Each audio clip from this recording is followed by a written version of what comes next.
देने के लिए। और इस बीच आम आदमी पार्टी संजय सिंह की ओर से प्रेस कॉन्फ्रेंस की जा रही है। क्या कुछ कह रहे हैं वो, आपको सुनवाते हैं। आप सोचिए,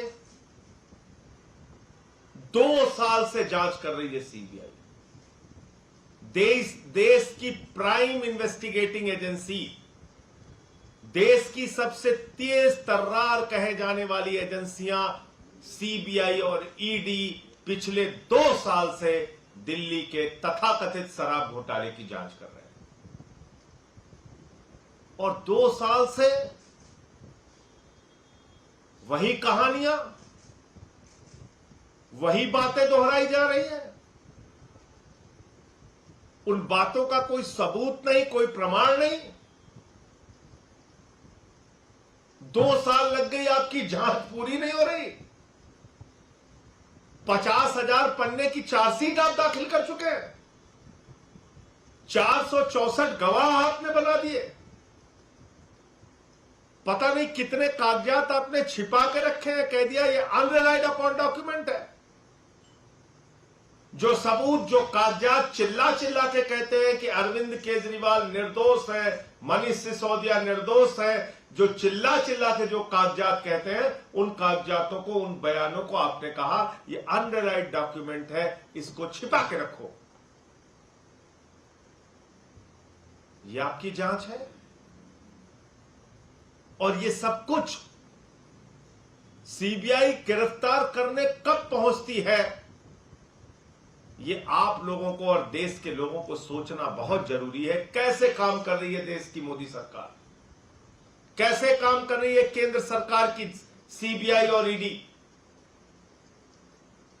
आप कल्पना कीजिए, केजरीवाल जी को जब गिरफ्तार किया गया, उसी दिन इलेक्टोरल बॉन्ड का मामला सामने आया था। 60 करोड़ रुपए की रिश्वत शरद चंद्र रेड्डी ने भारतीय जनता पार्टी को दी है, इसका खुलासा हुआ था। और उसी दिन केजरीवाल जी को गिरफ्तार कर लिया गया था। उसके बाद अरविंद केजरीवाल के मामले में कोई न सबूत थे, न बयान थे, न गवाह थे। वो गवाह फर्जी तरीके से तैयार किए गए थे। ये सब बातें सामने आई, कई बार मैं इसको बता चुका हूं। सुप्रीम कोर्ट ने उनको इंटरिम बेल दिया, अंतरिम जमानत दिया। और उस जमानत में स्पष्ट रूप से सुप्रीम कोर्ट ने लिखा, अरविंद केजरीवाल से समाज को कोई खतरा नहीं है। अरविंद केजरीवाल कोई हैबिचुअल ऑफेंडर नहीं है। अरविंद केजरीवाल का कोई क्रिमिनल रिकॉर्ड नहीं है। और इसके आधार पर उनको इंटरिम मिली। फिर दोबारा वो न्यायालय के आदेश का सम्मान करते हुए जेल चले गए। जब ट्रायल कोर्ट ने उनको जमानत दे दी, सारे नियम कानून सब कुछ ताक पे रख के, बगैर आदेश की कॉपी के मोदी सरकार की ईडी ने हाई कोर्ट में जाकर स्टे ले लिया, जमानत पे स्टे ले लिया। और ईडी के न्यायालय ने जो आदेश दिया है, उसको एक एक व्यक्ति को पढ़ना चाहिए। क्या लिखा है ईडी की ट्रायल कोर्ट ने, क्या लिखा है ईडी के न्यायालय ने? लिखा कि अरविंद केजरीवाल का कोई मनी ट्रेल नहीं मिला है। लिखा कि गोवा में पैसे का इस्तेमाल हुआ, इसका कोई प्रमाण नहीं है। ट्रायल कोर्ट ने अपने जमानत के आदेश में साफ तौर पे लिखा कि ईडी फेयर और प्रम्प्ट तरीके से काम नहीं कर रही है। ट्रायल कोर्ट ने अपने जमानत के आदेश में लिखा कि ईडी दुर्भावना से काम कर रही है, बायस्ड होकर काम कर रही है। ये जमानत के आदेश में लिखा। और आप सब लोग जानते हैं कि पीएमएलए में जमानत मिलना कितना मुश्किल का काम होता है। पीएमएलए की जमानत की शर्त है कि जब जज को लगेगा कि ये व्यक्ति निर्दोष है, तब उसको जमानत दी जाएगी। जब जज को लगेगा कि इस व्यक्ति के खिलाफ पर्याप्त सबूत नहीं है, तब वो उसको जमानत देगा। तो जब जमानत मिल गई तो अरविंद केजरीवाल निर्दोष है, यह जज का मत था और उसी आधार पर उनको जमानत मिली। और बहुत सारी टिप्पणियां अपने जमानत के आदेश में ट्रायल कोर्ट की जज ने किया। हाई कोर्ट पहुंच गए, हाई कोर्ट से बगैर आदेश के स्टे ले लिया। हमने तो पूछा किस बात का स्टे लिया था ईडी ने? हवा का लिया, पानी का लिया, सड़क का लिया, जमीन का लिया, किस बात का स्टे लिया? लेकिन स्टे ले लिया। अब फिर हम मामला लेके सुप्रीम कोर्ट पहुंचे।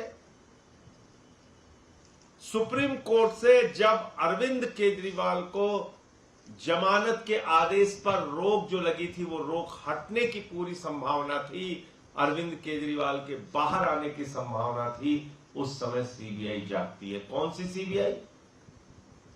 वो सीबीआई जो पिछले 2 साल से सो रही थी। वो सीबीआई जिसके सामने 16 अप्रैल 2023 को पहली बार अरविंद केजरीवाल गवाह के तौर पर बुलाए गए। गवाह के तौर पे, याद रखिएगा, आरोपी के तौर पे नहीं, गवाह के तौर पे अरविंद केजरीवाल जी बुलाए गए। 2023 16 अप्रैल।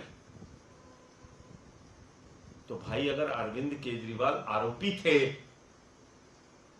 तो अप्रैल महीना से लेके आज जून महीना आ गया, पिछले साल से लेके अब तक 14 महीने हो गए। 14 महीने। आपको इन 14 महीनों में अरविंद केजरीवाल को आरोपी बनाने की याद नहीं आई? आपको इन 14 महीने में अरविंद केजरीवाल को गिरफ्तार करने की याद नहीं आई? आपको इन 14 महीनों में अरविंद केजरीवाल के खिलाफ कोई कार्रवाई करने की याद नहीं आई? आपको याद कब आई? जब सुप्रीम कोर्ट से बेल मिलने की पूरी संभावना है। यानी कि जो बेल मिली है, मिलने की नहीं बल्कि जो मिल चुकी है बेल, ट्रायल कोर्ट से जो मिल चुकी है, उस जमानत के आदेश पर जो रोक लगी है हाई कोर्ट की, वो हटने की और उस जमानत पर मोहर लगने की पूरी संभावना है। उस समय सीबीआई जागती है। 14 महीने के बाद सीबीआई जागती है। इतना तो कुंभकर्ण भी नहीं सोता था जितना सीबीआई सोती रही। इतना तो कुंभकर्ण भी नहीं सोता था जितना सीबीआई सोती रही। 14 महीने तक सोती रही। और अपने गिरफ्तारी के आधार में उन्होंने क्या क्या बातें कही सीबीआई वालों ने? आज जो आपके चैनल के रिपोर्टर रहे होंगे उन्होंने भी सुना होगा। वो जेम्स बॉन्ड की कॉमिक्स आती थी बच्चों वाली, जेम्स बॉन्ड की कॉमिक्स पढ़ रहे थे। ऐसा हुआ, वैसा हुआ, वैसा हुआ, वैसा हुआ। अरे उसका कोई सबूत है? नहीं, हवा में है। हवा में सब कुछ हो गया। कोई सबूत नहीं, कोई प्रमाण नहीं, हवा में सब हो गया। आप मुझे बताइए, 16 अप्रैल 2023, इन्वेस्टिगेशन चल रहा है 2022 से। 16 अप्रैल 2023 को केजरीवाल को बुलाया गया और इन 1 साल के 14 महीनों के अंदर अरविंद केजरीवाल को आरोपी बनाने के, गिरफ्तार बनाने के लिए उनको याद नहीं आया। आज क्या कह रहे थे? कह रहे थे मंगुट्टा रेड्डी का एक बयान अरविंद केजरीवाल के खिलाफ है जो उन्होंने 24 जनवरी के महीने में दिया। खुद सीबीआई ने कहा है कोर्ट के अंदर, जनवरी 2024 में वो बयान दिया गया। तो भैया मंगुट्टा रेड्डी का बयान तो ईडी में जुलाई 2023 में हो चुका था। मंगुट्टा रेड्डी का बयान तो ईडी के सामने 2023 जुलाई में हो चुका था। वही बातें उसने ईडी के सामने कही थी। ईडी और सीबीआई मिलकर मनीष सिसोदिया के मामले में जब सुप्रीम कोर्ट में बहस कर रही थी तो ईडी ने ये सारे तथ्य, ये सारे बयान मंगुट्टा रेड्डी के बताए थे सुप्रीम कोर्ट के सामने। तो सीबीआई क्या कर रही थी? जनवरी में आपके पास मान लीजिए बयान दे दिया, आप कह रहे हो जनवरी में बयान दिया मंगुंटा रेड्डी ने, और मंगुंटा रेड्डी ने तो तरह तरह के बयान दिए। मंगुंटा रेड्डी ने ही बयान दिए हैं कि अरविंद केजरीवाल से और एक्साइज पॉलिसी से कोई लेना देना नहीं। मैं 5-7 मिनट के लिए उनसे मिला था और उसका एक्साइज पॉलिसी से कोई लेना देना। यह मंगुंटा रेड्डी का बयान है जो आपने छिपा कर रखा है ईडी के दफ्तर में। तो जनवरी में आप कह रहे हैं 2024 जनवरी में मंगुंटा रेड्डी ने बयान दिया। तो भैया जनवरी बीत गई, फरवरी बीत गई, मार्च बीत गया, अप्रैल बीत गया, मई बीत गया, जून बीतने वाला है। 5 महीने हो गए आपको होश नहीं आया। होश कब आया? मुझे बार बार दोहराना पड़ रहा है। होश कब आया? जब ट्रायल कोर्ट ने अरविंद केजरीवाल को जमानत दे दी, जब ट्रायल कोर्ट ने अरविंद केजरीवाल को निर्दोष मान लिया। और आप जानते हैं पीएमएलए के मामले में जमानत पाना कितना मुश्किल है। तो अगर यह मंशा है भारतीय जनता पार्टी की कि हमको एक मुख्यमंत्री को पकड़ के जबरदस्ती जेल में रखना ही है, तो मुकदमे पे मुकदमा, मुकदमे पे मुकदमा, मुकदमे पे मुकदमा बनाते जाओगे। झूठे मुकदमों की तो कोई सीमा है नहीं, चाहे जितना आप लगाते जाइए। तो मैं फिर दोहरा रहा हूं, अरविंद केजरीवाल को केंद्र की भाजपा सरकार के इशारे पर, मोदी सरकार के इशारे पर झूठे, बेबुनियाद, तथ्यहीन, बगैर सबूत के मुकदमा बनाकर उनको फंसाया गया है, उनको गिरफ्तार किया गया है।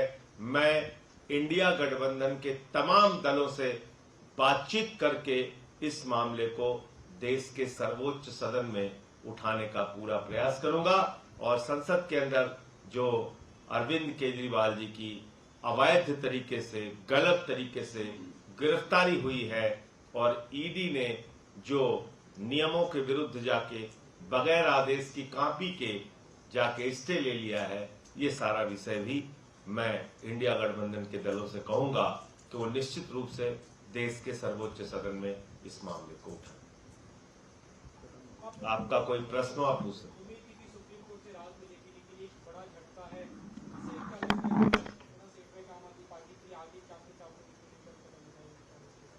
देखिए, सुप्रीम कोर्ट में तो अभी मामला पूरी तरीके से बहस होनी है उस पर।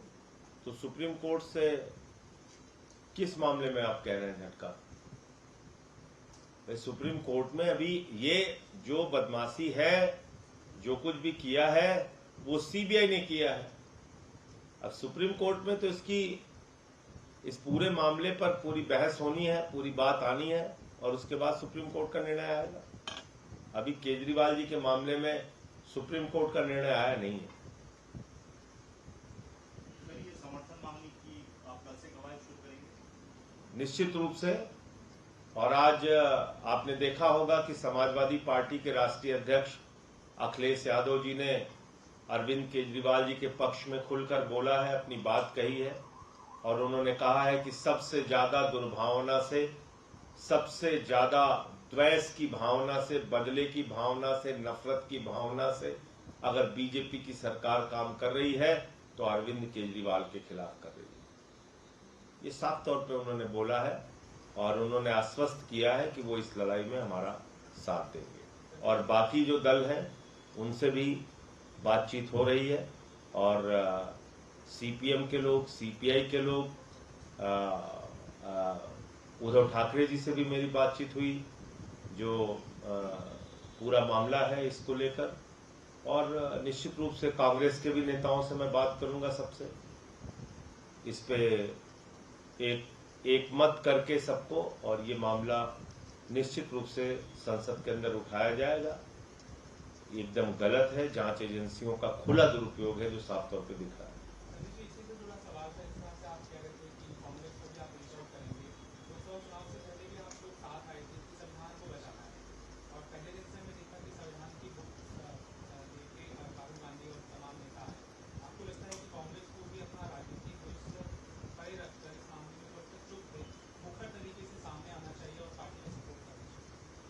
नहीं, मुझे याद है कि जब हमारी रामलीला के मैदान में रैली हुई थी इंडिया गठबंधन की, तो उसमें सारे दलों के लोग आए थे और कांग्रेस के सारे नेता उसमें आए थे। तो स्थानीय स्तर पे कुछ हम में आपस में विरोध हो सकता है, मतभेद हो सकता है कुछ मुद्दों पर, लेकिन ऐसे मसलों पर हम लोग एक साथ हैं। राष्ट्रीय मसलों पर, जांच एजेंसियों के दुरुपयोग के सवाल पर, संविधान के सवाल पर, लोकतंत्र के सवाल पर हम सब एक हैं।